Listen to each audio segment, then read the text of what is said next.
नमस्कार दर्शक वृन्द, विष्णुपुर गाउँपालिका वडा नम्बर 1 स्थित पर्साहीदेखि थलही जोड्ने कालो पत्रे निर्माण सडकको भिडियो यहाँहरूमाझ लिएर आएका छौँ। यो दृश्यमा तपाईँ हेर्दै हुनुहुन्छ अहिले यो ग्राभल हो, ढुङ्गा र माटो मिक्स भएको ग्राभल।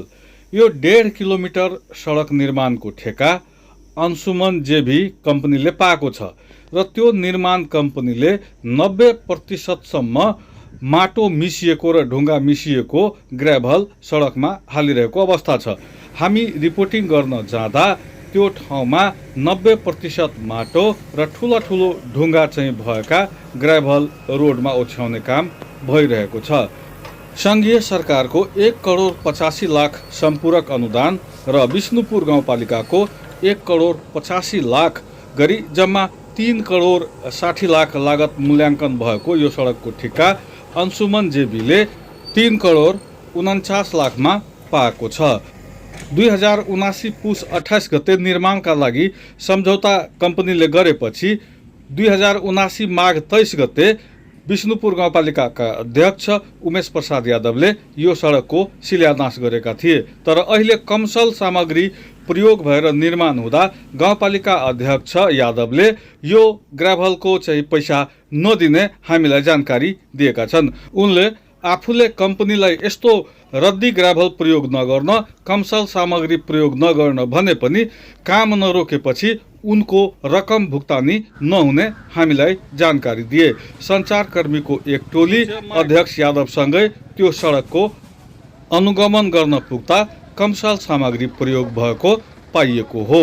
विष्णुपुर गाउँपालिकाले यस्तो कमसल सामग्री प्रयोग नगर्न भने पनि निर्माण कम्पनीले भने काम रोकेको छैन। उसले चाहिँ त्यही ग्राभल पुरा सडकमा अहिले ओछ्याएको अवस्था छ।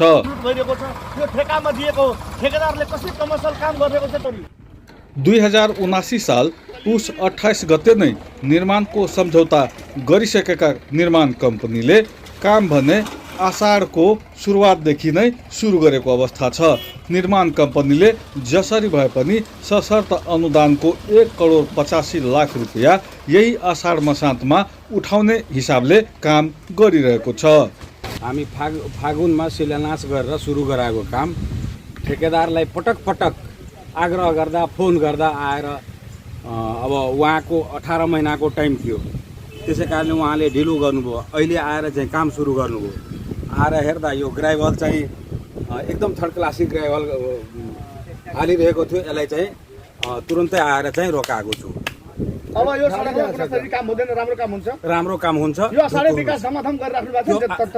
त्यो आषाढे विकास कहीँ भइरहेको छैन। त्यो हाम्रो प्रदेशबाट ढिलो आएको पैसाहरू मात्रै काम भइरहेछ न। हाम्रो वार्डको र पालिकाको बजेट, तर तपाईको यो पालिकाकै बजेट हो, हेर्नु यो होइन, यो सशस्त्र अनुदान हो। यो ढिलो भएर चाहिँ ठेका प्रक्रियामा ठेकाबाट चाहिँ कति बजेट छ यसमा अध्यक्षज्यू? यो 3.5 करोड। यो 1.5 किलोमिटर पिच हो, नाला सहितको पिच।